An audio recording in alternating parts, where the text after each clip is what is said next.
आप लेके आए हैं, हम उनके साथ खड़े हैं और ये कहीं भी नहीं ठहरता। नंबर्स हमारे पास हैं, क्या कहेंगे? नहीं, आंकड़े उनके पास हैं, इसमें मैं उस पर कोई सवाल नहीं खड़ा कर रहा हूँ। पर हम मजबूर होकर लोकतंत्र के बचाने के लिए हमने ये अविश्वास प्रस्ताव कल पेश किया। पहली बार 72 साल में ये प्रस्ताव हमें देना पड़ा, पर कभी प्रावधान ही नहीं है, कहीं रूल में भी नहीं लिखा है। पर 60 सांसदों ने, विपक्षी सांसदों ने ये प्रस्ताव दिया और आज संसदीय कार्य मंत्री कहते हैं किसानों का अपमान है। अरे कैसे किसानों का अपमान है? आप नेता प्रतिपक्ष को बोलने नहीं दे रहे हैं, वो दलित का अपमान नहीं है?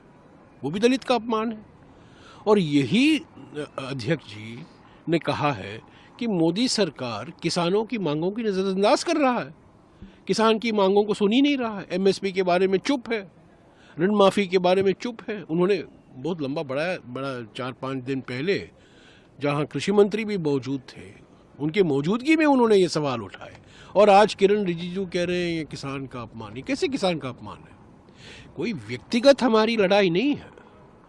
हम चाहते हैं कि अध्यक्ष पक्षपात न करें। 16 मई 1962 को राज्यसभा का उद्घाटन हुआ, पहली बार 1952, सॉरी। और पहले अध्यक्ष डॉक्टर सर्वपल्ली राधाकृष्णन ने कहा, मैं किसी पार्टी का सदस्य नहीं हूं। इसका माने ये है मैं सभी पार्टियों से मेरा रिश्ता, मैं सभी पार्टियों को सही समय दूंगा, सभी समान मौका दूंगा। और जो हमने अविश्वास प्रस्ताव दिया है, हमने कई मिसाल ऐसे गिनाए हैं।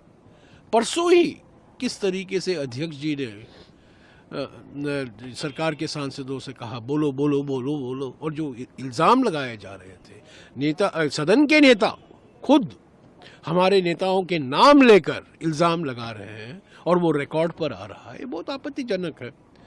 तो पक्षपात नहीं होना चाहिए, निष्पक्ष तरीके से सदन चलना चाहिए। और ख़ास तौर से 2 व्यक्ति हैं सदन में जिसको हमेशा उनकी सुनवाई होती है, हमेशा एक ट्रेडिशन रहा है। वो है सदन के नेता और दूसरे हैं नेता प्रतिपक्ष, ऑपोजिशन, एलओपी हाथ खड़ा उठाते हैं, उनको बोलता, बीच में टोका जाता है, रोका जाता है, सिर्फ रोका नहीं जाता, टोका भी जाता है।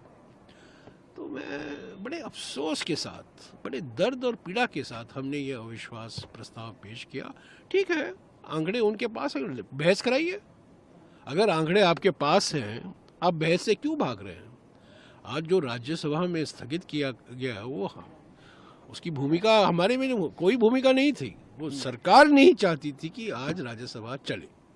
सोनिया जी का नाम लिया गया उसके अंदर। हाँ, सोनिया जी का नाम लिया गया और नेता, सदन के नेता ने सोनिया जी का नाम लिया। आज लोकसभा चला 12:30 तक, राज्यसभा पर मुझे कई लोगों ने कहा, मैं किसी का नाम नहीं लेना चाहता हूँ, उचित नहीं है, पर कई सरकार की ओर से कहा कि आज रहने दीजिए राज्यसभा को, क्योंकि हम ये कैसे बर्दाश्त कर सकते हैं कि चेयरमैन साहब के खिलाफ आप अविश्वास प्रस्ताव लाए हैं। तो ठीक है, हम उम्मीद करते हैं कि कल इस पर सदन चलेगा। अगर बहस करना चाहते हैं तो हम बहस के लिए तैयार हैं, बहस से नहीं भाग रहे। अगर ये अविश्वास प्रस्ताव, हम जानते हैं कि आंकड़े हमारे साथ नहीं हैं, हालांकि कई ऐसे बीजेपी सांसद हैं, कई मंत्री हैं जिन्होंने मुझे आकर खुद व्यक्तिगत तौर से कहा है कि आपने सही कहा, आपने सही, ये विश्वास प्रस्ताव हम आपके साथ नहीं हो सकते, पर हम समझ सकते हैं किस भावना के साथ आप ये प्रस्ताव लाए।